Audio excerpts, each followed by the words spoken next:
Hi guys, welcome to the unique classes YouTube channel. आज हम आपको साइंस पढ़ाने जा रहे हैं। साइंस में जो पिछला हमारा चैप्टर पढ़ा था आपने, वो चैप्टर हम डाल चुके हैं। अपने पर्यावरण चैप्टर जो था फिजिकल एंड केमिकल चेंज, जो हमारा पिछला चैप्टर साइंस का था वो था। और आज का जो हमारा साइंस का चैप्टर है वो क्रॉप प्रोडक्शन का है। क्या है? क्रॉप प्रोडक्शन का जो चैप्टर है हमारा, तो आज हम इसके बारे में सबसे पहले जानेंगे, क्रॉप प्रोडक्शन के बारे में। तो सबसे पहले ये हमारा जो यहाँ पे लिखा है, सबसे पहले देखते हैं क्या लिखा है आपने आपके लिए। Food is essential for our survival. कह रहे हैं भोजन हमें जीवन व्यतीत करने के लिए बहुत ही इंपॉर्टेंट है, बहुत ही महत्वपूर्ण है। We get food from plants and animals. हम अपना फूड प्राप्त करते हैं कहाँ से? पेड़ों से और जानवरों से हम अपना भोजन प्राप्त करते हैं। As the human population is increasing day by day. जो ह्यूमन पॉपुलेशन, जो हमारे देश की जो जनसंख्या है या विश्व की मान लें, वो बड़ी ही तेजी से बढ़ रही है। The food need to be produced on a large scale to meet the increasing demand. तो जिस तरीके से हमारी जनसंख्या बढ़ रही है, उस तरीके से जो भोजन की डिमांड्स है वो भी बहुत तेजी से बढ़ रही है। It is easier to get food for a few persons, but if we have to provide food for the people of whole country, we will have to obtain it on a large scale.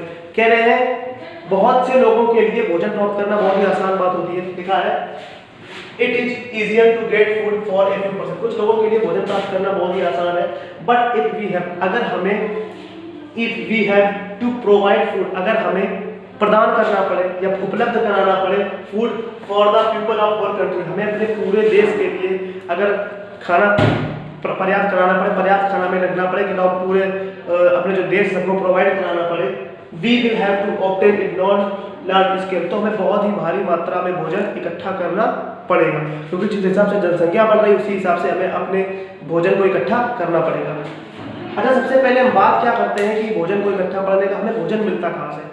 ये तो तरीके से हमने आपको definition type पे लिख दी कि जो जरूरतें हैं वो लिखा मैंने।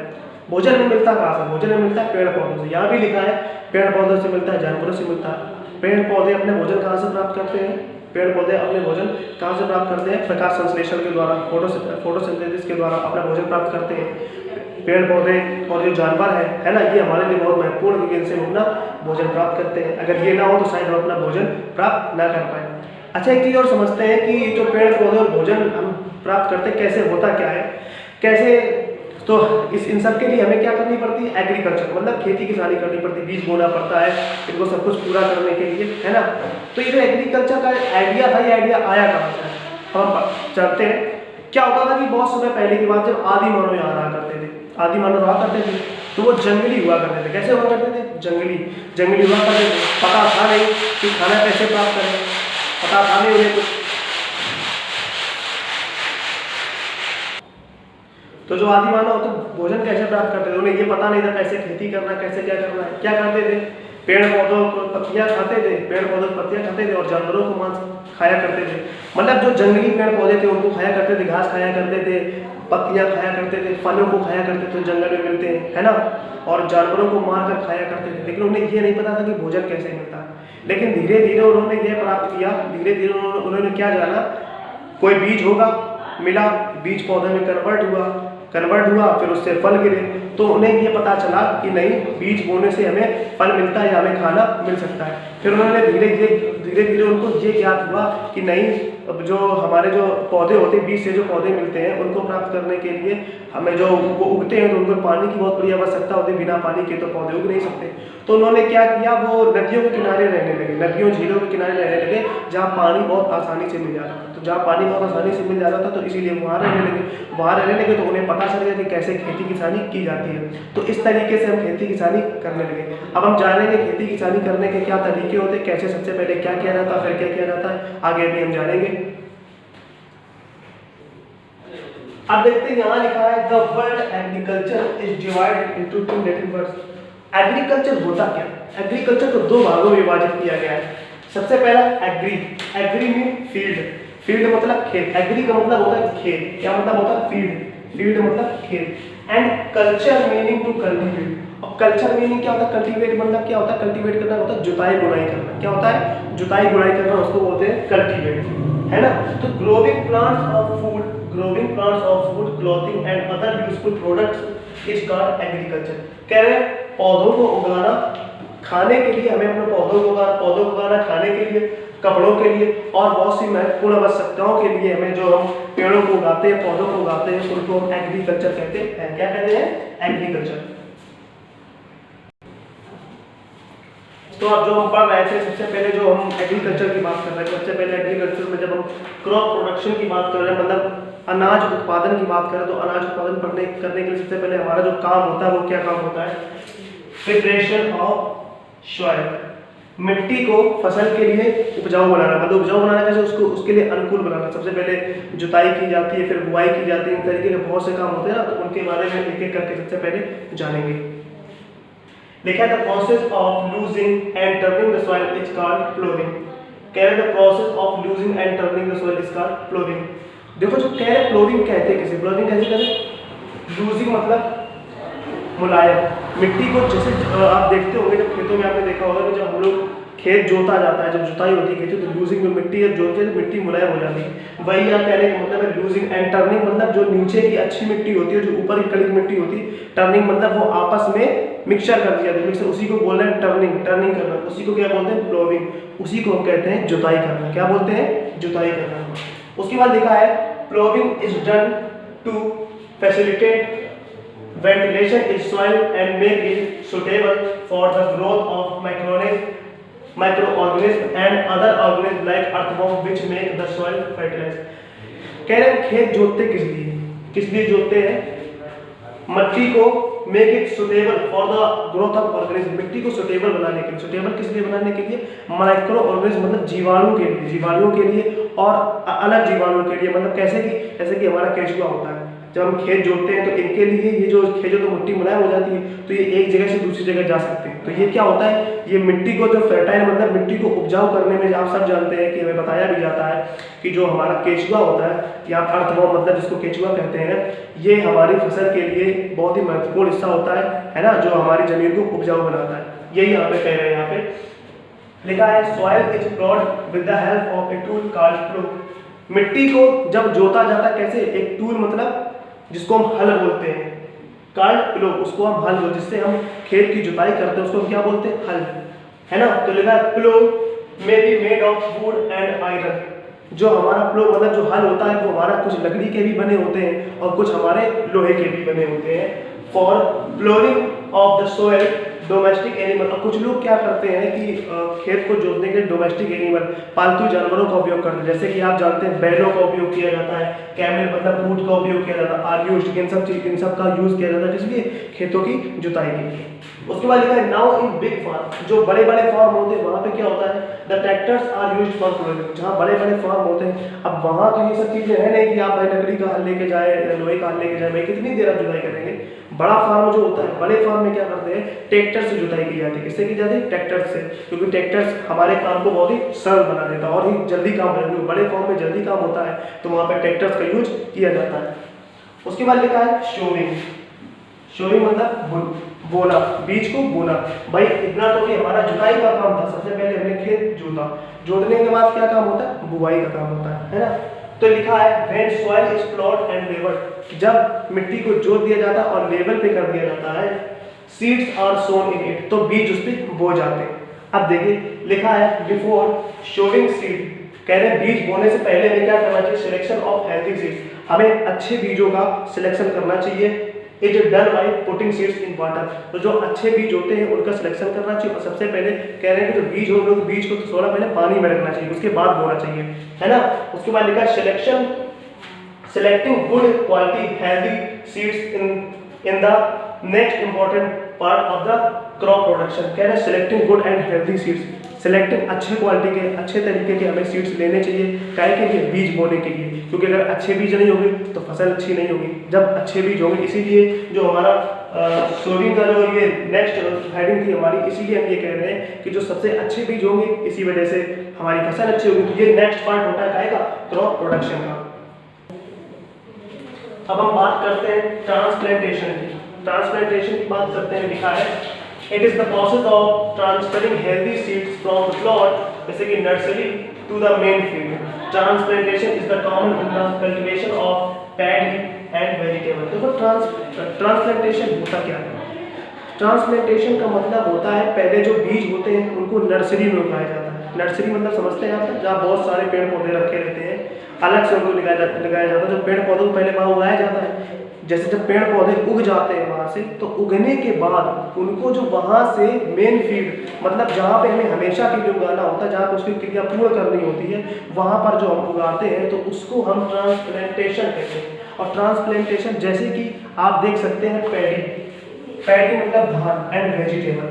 आप पैडी धान और वेजिटेबल सब्जियों में आप एक चीज़ देखते होंगे कि पहले जो धान होती है, धान को सबसे पहले दूसरी जगह कहीं लगाया जाता है। तो जब उसमें बाली निकल आती है, जब बाली निकल आती है थोड़ी थोड़ी, तो उसको उठा के हम खेतों में लगाते हैं, उसके बाद खेतों में लगाया जाता है। ऐसा है सब्जियों का, तो सब्जियों को पहले हम छोटे छोटे से पौधे लाते हैं, सब्जियों के पौधे फिर हम लगाते हैं, फिर सब्जियों के पौधे से हमारे सब्जियाँ निकलने लगती हैं, तो उसको ही कहते हैं ट्रांसप्लांटेशन। तो ट्रांसप्लांटेशन का मतलब क्या था कि सबसे पहले बीज को पेड़ के रूप में उगाना, फिर उन पेड़ों को लाके उस जगह पे उगाना जहाँ पे हमें अपनी क्रिया पूर्ण करनी है, उसको कहते हैं ट्रांसप्लांटेशन।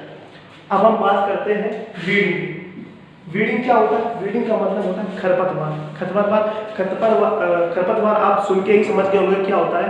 खरपतवार वो होती है जो जिन्हें हम उगाते नहीं हैं, जो अपने आप खेतों में निकल आते हैं, जो घास टाइप की होती है ना, बोलते हैं कई तरह की घास मिलती है हमें, उनको हम क्या बोलते हैं? खरपतवार। तो देखते हैं process of removing weeds is called weeding. जो ऐसी घास होती है उनको जो रिमूव करते हैं, जो खेतों से हटाते हैं, उनको ही हम बोलते हैं वीडिंग। क्या बोलते हैं? वीडिंग। खरपतवार को निकालना ही वीडिंग कहलाता है। वीडिंग का मतलब ही होता है खरपतवार को रिमूव करना, मतलब निकालना। उसके बाद लिखा था मोस्ट कॉमन वीड्स आर अमेरंथस। अमेरंथस का मतलब क्या होता है? चौलाई। जो हमारे मोस्ट कॉमन, जो बहुत से अधिकतर जो हमारे खेतों में मिलेंगे वो आपको ये मिलेंगे, जैसे कि चौलाई और चैनोपोडियम, बथुआ, है ना। इस तरीके की जो जंगली घासें होती हैं, इन्हें क्या बोलते हैं? ये जंगली घास बोली जाती है। मतलब इन्हें हम बोते नहीं, क्या जंगली घास कभी हम बोले जाते हैं? नहीं जाते।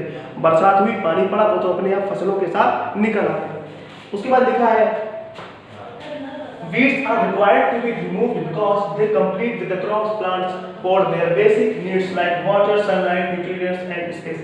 कह रहे हैं इनको निकालना इसलिए जरूरी होता है खेतों से, अगर हम इन्हें नहीं निकालेंगे तो ये क्या करते हैं कि हमारी फसलों के साथ खड़े हो जाते हैं। अब फसलों के साथ खड़े हो जाते हैं, जो हम खाद डालते हैं, पानी लगाते हैं, है ना, बहुत से काम करते हैं, तो इनका जो पोषण होता है अपनी फसलों के साथ साथ इन्हें भी मिलता है। अब जब फसलों के साथ साथ इन्हें भी मिलता है तो अपनी जो फसल में लगना चाहिए उतना पोषण अपनी फसल पे नहीं लग पाता, तो हमारी फसल क्या हो जाती है? कमजोर हो जाती है। तो इसलिए वेडिंग करना मतलब का खरपतवार को हटाना बहुत ही आवश्यक होता है।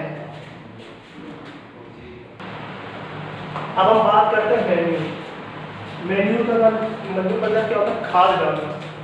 जब भाई फसल हम उगा देते हैं उसके बाद खाद भी तो डाली जाती है ना, तो उसकी बात करते हैं। क्या है? All crops plants obtain their minerals nutrients from soil. जितने भी हमारे पौधे होते हैं ना, जितने भी फसल के पौधे होते हैं वो जितने भी अपने पोषक तत्व हैं वो मिट्टी से प्राप्त करते हैं। किससे प्राप्त करते हैं? मिट्टी से। अब यहाँ पे लिखा continuous growing the crops in the field cause deficiency of mineral nutrients in the soil. कह रहे लगातार जो हमारी पिछली फसल जो हमने बोई थी उसमें क्या होता है कि जो फसल बोई, अब फसल को काट लिया गया, उसमें क्या होता है कि जो हमारी मिट्टी में पोषक तत्व होते हैं उसकी कमी हो जाती है। क्या हो जाती है? कमी हो जाती है।